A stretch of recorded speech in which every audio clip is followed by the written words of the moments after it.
In response to Western sanctions that are already throttling the Russian economy, Vladimir Putin is now promising painful sanctions of his own to respond in kind against the U.S. and Europe. So what can Russia actually do? What economic lifeline can they cut off that the rest of the world needs? The obvious thing would be oil and natural gas. As we know, the U.S. banned imports of Russian oil yesterday, and the EU says that they're going to start phasing out their reliance on Russian gas by the end of this year. Now, in theory, Russia could move to turn off that spigot immediately before Europe is ready, but they've already indicated they're not going to do that. Why? Because they need the money. They don't have much else to bank on if their economy crumbles under the weight of Western financial and trade restrictions. So beyond that, what do they really have? A Kremlin official just told state-sponsored media, quote, Moscow will work out targeted trade and financial restrictions to Western sanctions introduced in the wake of Russia's operation in Ukraine, adding, it is obvious that targeted retaliatory trade and financial restrictions will also be developed. Last night, Putin apparently decreed that he's banning certain Russian exports and gave his cronies 2 days to come up with a list of countries who'll be cut off. They still have to figure out what exactly they want to ban. Could it be corn, wheat, Russia's main export? So how would that hurt us here in the United States? While that ban would drive prices even higher, it would probably hurt developing nations more than the West. Is it nickel, palladium, other precious metals, which can be used for everything from catalytic converters to semiconductor chips? How much would a ban on those exports hurt us? It's not like anyone wants their vodka anymore, so count that out. And apparently most exports aren't leaving Russia anyway right now because the government there is still trying to figure out the effects of all the financial sanctions being imposed against them. I'm truly curious about what Russia can actually do sanctions-wise, economically, to hurt the U.S. and our allies. Joining me now is Dan McDowell, Associate Professor of Political Science at Syracuse's Maxwell School. He recently wrote an op-ed in the Washington Post arguing for even tougher sanctions against Russia. Thanks so much for coming on the show. Appreciate it. All right, so lay out for me, what is the worst-case scenario of what Russia can do to try to inflict pain on the West? That's a great question. Thanks for having me on the show, Dan. Frankly, if Putin wants to refer to this as an economic war between the United States and Russia, or the West and Russia, it's a pretty asymmetric conflict. The reality is Russia really plays, if we start with the United States, a pretty minor role in commercial relations with the U.S. As an import market for U.S. products, it's very tiny. It's ranked around 40th.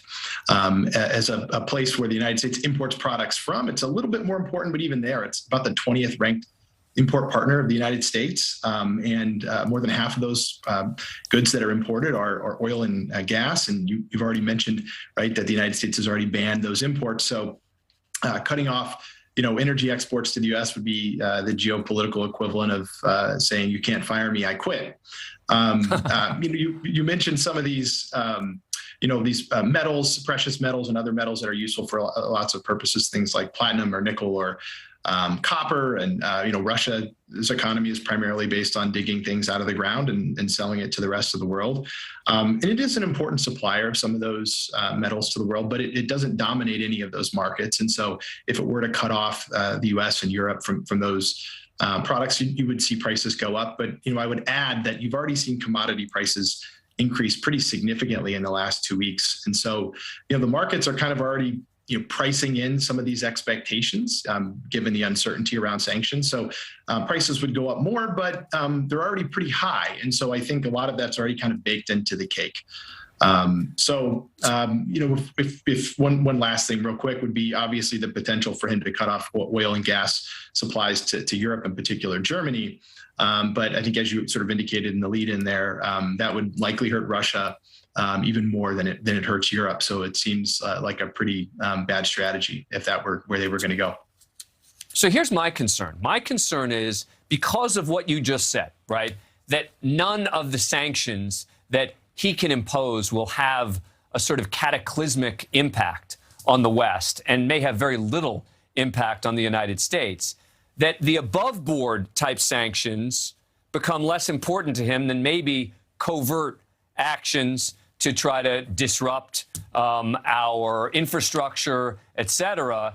And that becomes his backup. And that's what makes me nervous. Oh, certainly. I mean, obviously, Russia is well known for having, pretty considerable cyber capabilities, if that's sort of what you're referring to. So the potential for Russia to try to, get involved in sort of affecting, say, the electrical grid or something along those lines.